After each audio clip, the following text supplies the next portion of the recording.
What's going on, everybody? Welcome back to the channel. Jake Shavink here, and today we are going to look at tight end leak. I play the Packers ran back all the way in week 1 against Chicago, and then again this past Sunday against the Dallas Cowboys. Kind of look at the similarities and differences of each and why the play was so effective. Now, tight end leak comes from the Shanahan-McVay tree. You've seen the Niners use it with George Kittle. The Lions use it a bunch with TJ Hawkinson. And really what's key to that is having a seam-stretching tight end. The Packers finally have one in Luke Musgrave. So let's take a look at each of these plays in the film room. All right, guys, here we're going to the film room, taking a look at tight end leak 18 weeks apart. So for both, we'll kind of just let the thing run for the first time, and then the second time we will break things down really segment by segment. So let's get a nice little look at this. Motion, right? Play action designed to Dillon. Whoops, drop the football. It's kind of a mad dash. Love sets his feet long enough, and then we get to see Musgrave kind of go up for it and just doesn't quite come down balanced to score there. But successful, why? Well, a couple things. One, all right, at the snap, what are we getting? Samori Toure, outside release on this clear out route. Why? To hopefully get the attention of the safety and let him drift over and potentially take himself out of the play where we're trying to attack on the opposite side. Right, that's the first part of this, at least in the receiving portion. The second part is Malik Heath going to run this basic route, this in route, in breaker to occupy this corner to get him to run across. So you're getting, with all of this motion a little bit, and as well as this basic in route, you're getting the two DBs on the back end of this play to work to the wrong, quote unquote, side of the field. And right, obviously this corner is going to run with Samori Toure. No problems there. Now, what's important is the run action, right? The run action where it's, okay, it's later in the game, trying to run out clock. That's the main objective.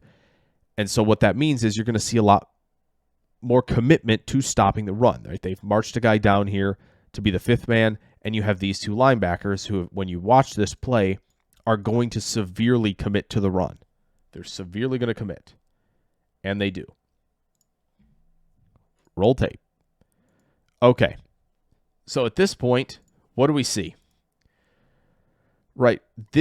I think this is important right here. Right. You see a little bit of contact to the point where, okay, to the corner and the safety potentially, it looks like, all right, maybe he's just overrunning this block. And that's entirely possible. But what's important is we've seen this commitment now. Both linebackers, any chance of anybody now getting to Musgrave relies on the ability for these two, right, these two guys, to communicate, to understand, okay, can I pass you off to take Heath while I take Musgrave? And the problem is they don't see it quickly enough because Musgrave really hasn't entered the route concept yet.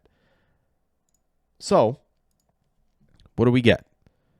Right, and now the rollout happens, right, and the rollout this direction is obviously important to sell this play, right? The rollout opposite direction of where you want to throw it gets the DBs interested, right? Because they're not thinking, I'm going to throw this across my body, right? Rolling right, throwing left. That's just not a high percentage throw. So we already see the drift from Eddie Jackson in this direction, and this DB already committing to the basic route with Malik Heath. This DB is responsible for Love, clearly on the end to contain. The problem is linebacker is committed. There's just no way, unless this guy makes the split-second decision, and Jackson knows he's going to make that split-second decision so he can take Heath.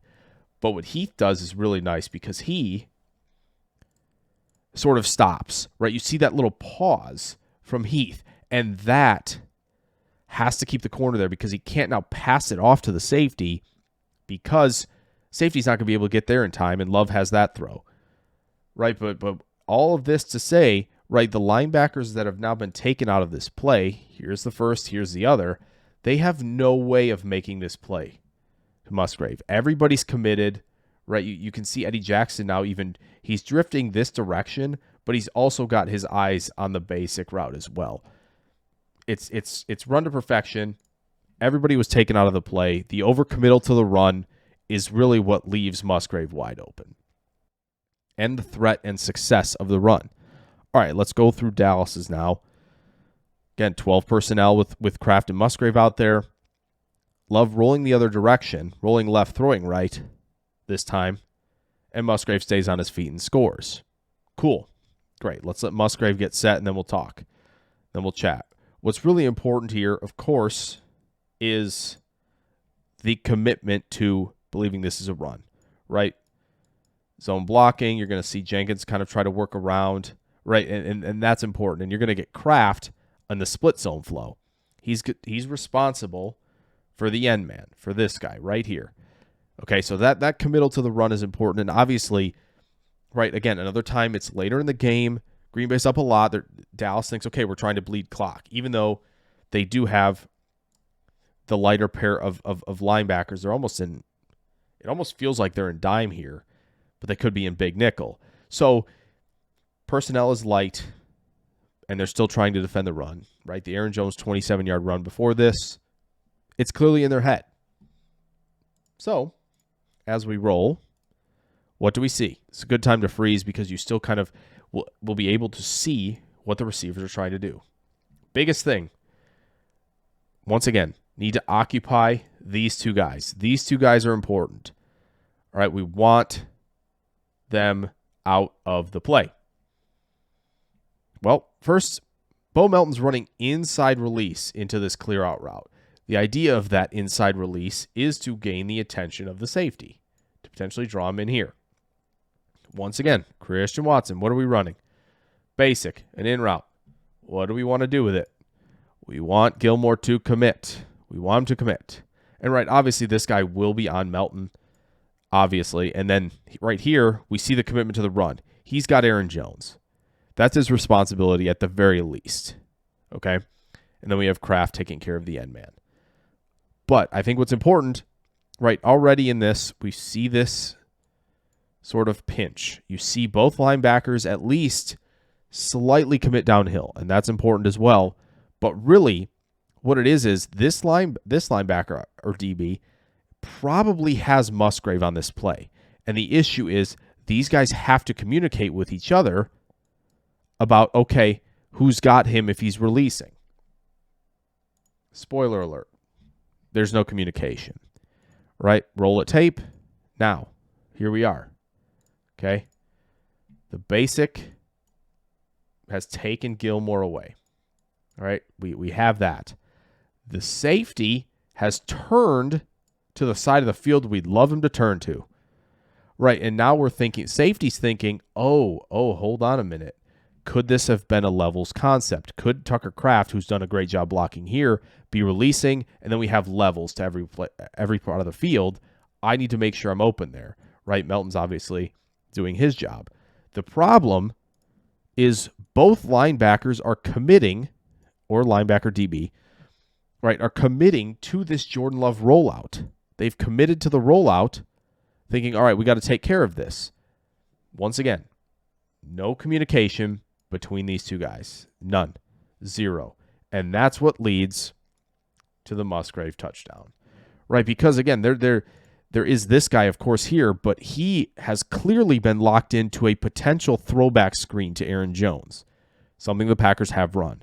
So it's not him. It's these two linebackers, once again, that are a part of the problem. Roll rest of tape. Both have run with him. Both now realize the problem. Safety now realizes the problem when Jordan Love lets this go. Safety did a pretty nice job trying to make the play, but Musgrave scores. So there you go. Two versions of tight end leak running in the opposite direction, but same principles apply.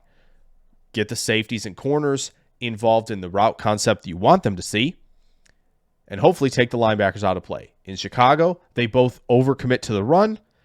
There's no help, right? In the Dallas game, you see the two linebackers pseudo-commit to the run, but did a nice job backing off.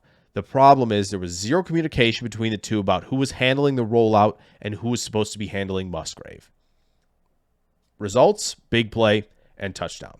So hope you guys enjoyed this video on tight end leak, 18 weeks apart. If you did, throw a like on there, subscribe if you're new. Plenty more content on the film room and the draft stuff coming very soon. I will catch you guys in the next video.